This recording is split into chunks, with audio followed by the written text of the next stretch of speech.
We all love bustards. A world without bustards would be a tragedy, but bustard conservation is extremely difficult. We've created this web portal with the support of the Critical Ecosystem Partnership Fund to make bustard conservation that little bit easier by bringing together all the information about bustards in one place. My name is Simon Mahood. I'm a bustard conservationist and I live in Cambodia, home of the Bengal florican. The Bengal florican is critically endangered. Like any bustard, the Bengal florican needs large areas of grassland habitat in which to thrive. 20 years ago, such habitat was widespread in the floodplain of Cambodia's Great Lake, the Tonle Sap. But owing to expansion and intensification of lowland rice cultivation, large areas of grassland no longer exist in Cambodia. Through working with government and communities, WCS have been able to protect small fragments of grassland in protected reserves, but they are not sufficient for the Bengal florican. These reserves are not going to be enough to prevent the extinction of Bengal florican in Cambodia. I expect that many of you face similar situations with the bustards that you are working with in the countries where you work. This is a common problem in bustard conservation. We reasoned that in Cambodia, the only hope for Bengal florican was if we could find a way for bustards to use farmland again.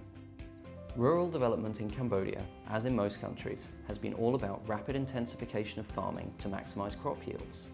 This means replacing traditional low-intensity farming methods with irrigation and pesticides. This is bad for bustards. Increasingly, this is seen as bad for farmers as well. Large irrigated agricultural monoculture might benefit big companies, but it does little to benefit the rural poor. So we decided to work with farmers to try and find something that fulfilled their needs and created habitat for bustards. Bustards don't need pristine grassland. In Cambodia, the grasslands are really mostly abandoned or fallow agricultural land. In Europe, bustards live on extensive pseudo-steppes, vast areas of low-intensity agricultural land. We've piloted a farmland bustard conservation approach. The details of how this works to benefit farmers and bustards will differ with the local situation, but the general principle of working with local communities to conserve bustards and the methods that I outline later will hold true.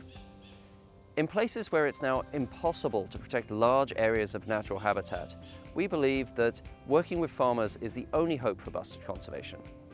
Here's how it works. The first step is investigation. You need to talk to farmers, find out everything. You need to understand their current farming practices, what crop they plant, why they plant it, where they plant it, when they plant it, how do they prepare the soil, how do they care for the crop, when and how do they harvest it, who do they sell it to, and many other questions. You need all the details.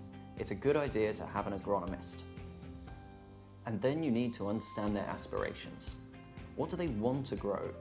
And all the associated whys, wheres, and how of growing it.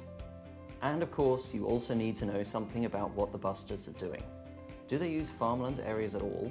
For all or part of their annual cycle? Or is there a part of the year where you rarely see them in grassland areas? Might they be sneaking out to the farmland at that time? Any information that you can gather here is useful, but quickly formulate some hypotheses about the potential mutual benefits that could be achieved between farmers and bustards, which you can test during implementation.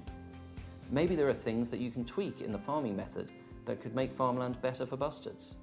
Maybe there is something that a small number of farmers are doing that seems to work for bustards. Could this be promoted more widely?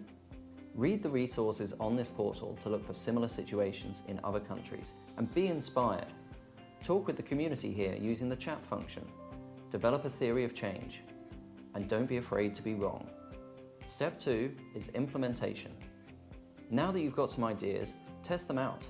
Agricultural intensification moves fast, and bustards are declining fast, so you need to move faster. Identify skilled partners in agricultural organisations that understand how to work with farmers and are sensitive to conservation.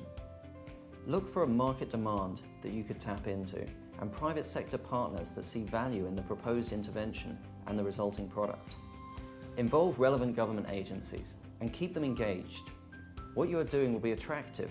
It should both raise farmer incomes and protect bustards. Once you have your team, consult and recruit suitable farmers. Stage 3 is rapid testing. Start small and start fast. Things might go wrong, but you can compensate a small number of farmers for losses without losing their trust, as long as you are upfront about the risks from the beginning. Make sure that you embed indicators in your project from the start so that you can monitor impact. Do not be afraid to fail, but identify failures quickly and act quickly to remedy them. Stage 4 is scale.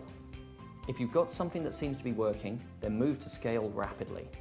Continue to monitor your indicators. Farmers can offer low-cost, high-sensitivity monitoring of ecological indicators.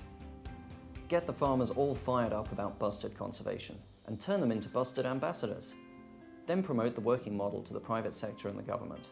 Spread the word and get everyone involved in Bustard conservation.